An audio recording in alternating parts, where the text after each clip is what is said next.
We're learning that Utah is joining with other states trying to get search engine companies to crack down on deep fake pornography. We get the story from KSL NewsRadio's Don Brinkerhoff. Utah Attorney General Derek Brown is leading 47 attorneys general in asking search engine providers to create safeguards, issue warnings, and, quote, redirect users away from harmful content. The attorneys general are also asking payment platforms to take action to better protect people by identifying and removing payment authorization for deep fake pornography. In a post on X, Brown says Utahns should not have to worry about predators stealing their images and creating deep fake pornography. Don Brinkerhoff, KSL News Radio.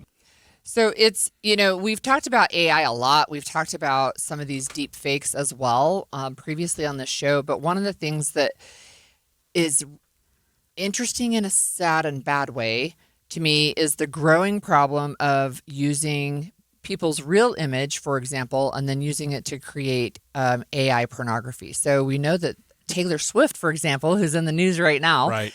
had that happen to her, I think, last year, right? But people are doing it at the school level and other places. It's one of the things that is growing. In fact, according to data from Derek Brown's office, 98% of fake online videos are deep fake pornographic imagery. Yeah, and you have to say this: if you get 47 attorneys general from throughout the country, assuming that probably a fairly equal number of those are Republican and Democrat. Right. That's a powerful coalition. That's a group that's going to get something done, no matter who they're addressing. And as I'm looking at a lot of these deep fake pornography problems, a lot of them are what we've come to be known as revenge porn, where individuals will post pictures of a person that they're mad at or a former lover or something like that in a manner that makes it appear that they were doing something more expressive than they really were, because it's just a deep fake. It's not real, but it attaches to the person's face or to their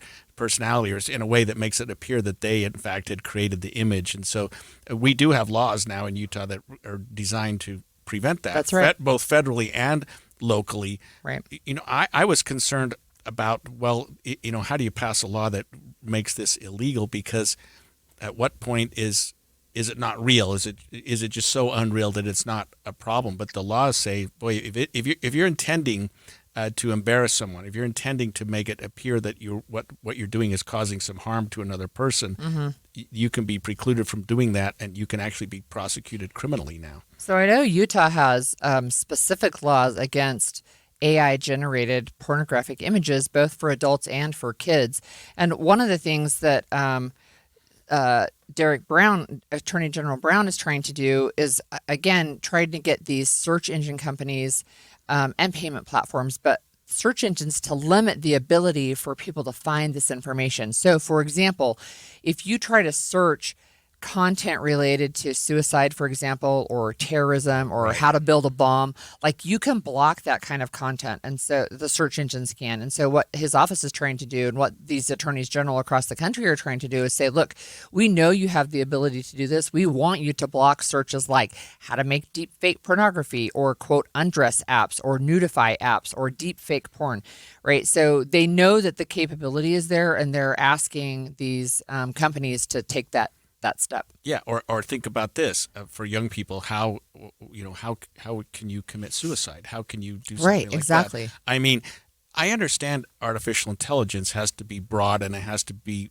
It's hard to put the genie back in the bottle. But with respect to things like that, it would seem that you could even those providers would seemingly be on board with something like that to regulate their content, at least, because that's not a First Amendment issue. Right. I don't think you could argue I have the First Amendment right to tell 16-year-olds how to kill themselves. Right, exactly. Or that I have a First Amendment right to be able to have a jilted lover post inappropriate pictures of their Yeah, I mean that's not going to get very far. So I would think that these search engines, these companies, are going to get together and say, hey, and it's in everybody's best interest if we try to regulate this. I was interested to see that on the very same day that Attorney General Brown issued this press release about these letters that he's sending to search engines, that there's an article, this is just a KSL article, that a Utah man was arrested with maybe millions of sex abuse images and lifelike AI photos. So the millions is just like, it's mind-boggling. And they say he has 15 hard drives, maybe as many as 250 million images of child sexual abuse pornography. And And AI generated, and I'm not clear if there are some that are not AI generated, but he was creating AI generated pornographic images of child sexual abuse from images of real children. Yeah, so even if it's AI generated, if it appears to depict a child, it can be prosecuted as though it is child pornography. And I'll say this about millions of images. Sometimes, and I don't mean to downplay it at all, not at all, videos, if you think about it, are made up of multiple images. So Sure. if you have a movie, that could be a thousand Right. images all by itself. But Right. millions is way off the charts. I've never even heard of that, but it tells me that he's got a lot of videos. The affidavit says he has 15 hard drives totaling approximately 280 terabytes of storage. So yes, right. Even if it's video, it's all of these images. It's just so disturbing, right?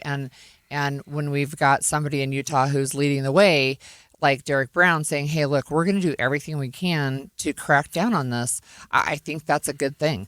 Right. You mentioned AI. There was a national news story about a family in California who is suing ChatGPT because they say their son killed himself earlier this year because of instructions given to him by ChatGPT. Yeah, that should be incentive enough for ChatGPT and others to say, To hey, put stronger guardrails on. Exactly. If you get sued, just like the tobacco companies did, just like other companies have in the past. Yeah. Maybe you opening up the doors too much with AI and saying, hey, we don't regulate content. It's there and it should be available to anyone that wants it.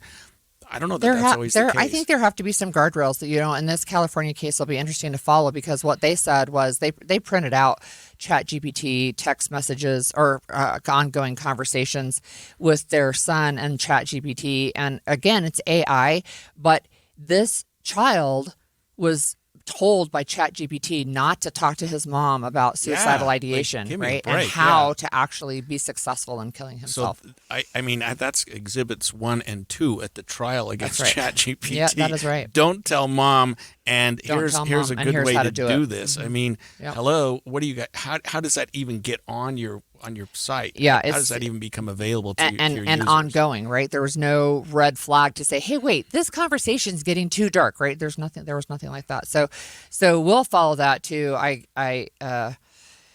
Boy, that's rough. Yeah, and regulating content, AI. But I think that we're heading in a good direction, both locally and nationally, Yeah. in trying to regulate that. Yeah.